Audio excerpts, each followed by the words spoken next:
Is this the best super shoe racer on the market? I got these sent to me, so today we're going to try them out. I typically go with the Alpha Flies. However, today I'm going with the ASICS Metaspeed Edge.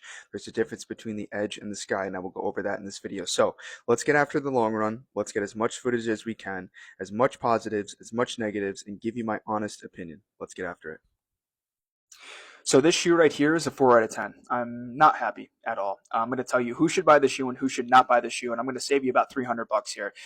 Who should buy the shoe? If you have a very narrow foot, if you're fast with an extremely high cadence. This shoe is marketed, which is the Metasky Edge, for runners with a cadence at 180 to 220. If you have a lower cadence than that, do not buy the shoe because the carbon plate is going to be positioned where your turnover time is really not going to matter that much. The Sky, on the other hand, which I have not tried, is for runners with a very long stride length, and the carbon plate is positioned differently for that adjustment. The other positives is if you want an extremely light shoe, this shoe is it.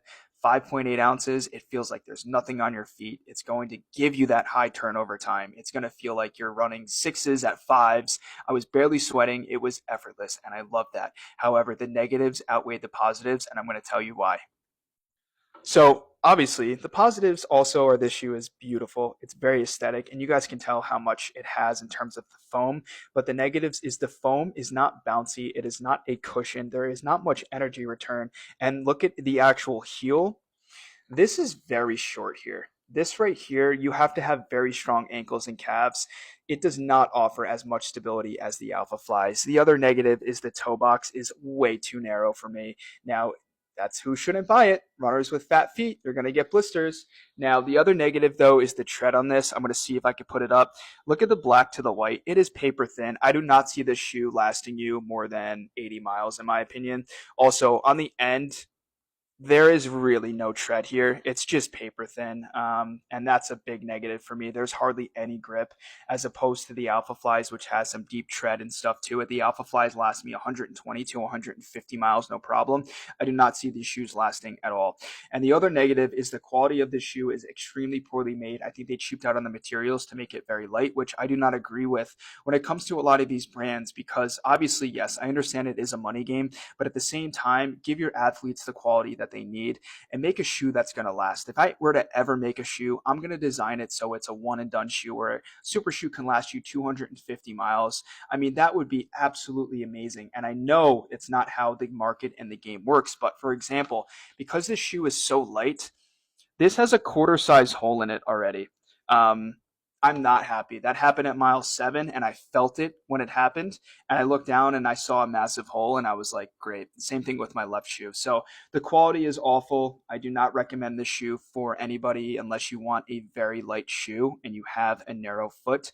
There's really not that much positives that's going to outweigh obviously the negatives for me. I'm just going to keep it 120%, putting emotions aside and stating the facts that I had and the experience that I had with the shoe.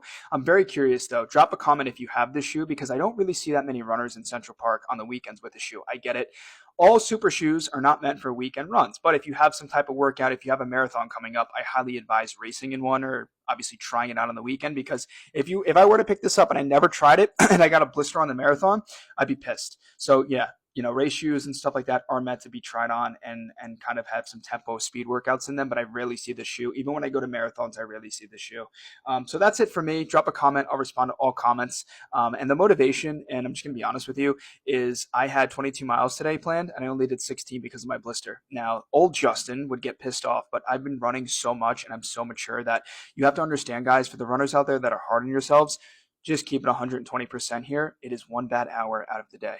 Do not let 1 hour dictate 24 hours. That is such a very small fraction of the day and of your life. So you have to be mature enough to let it go. There's other good runs ahead of you. There's other good marathons ahead of you. Out of 22 marathons, I probably had 6 shit marathons, and that's okay. The more that you race, the more things that are going to go negative. The more that you run, it's the same thing. It is life, and it is a process of life, which comes with the downs. It's not how you handle the good times.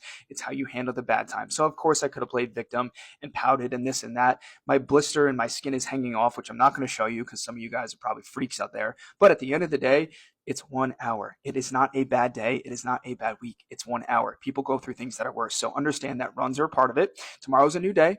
and then it's a new week, and you have a lot more runs ahead of you that you're going to be on such a high that you're going to forget about the negative. So that's my review. Drop a comment. All comments I'll respond to.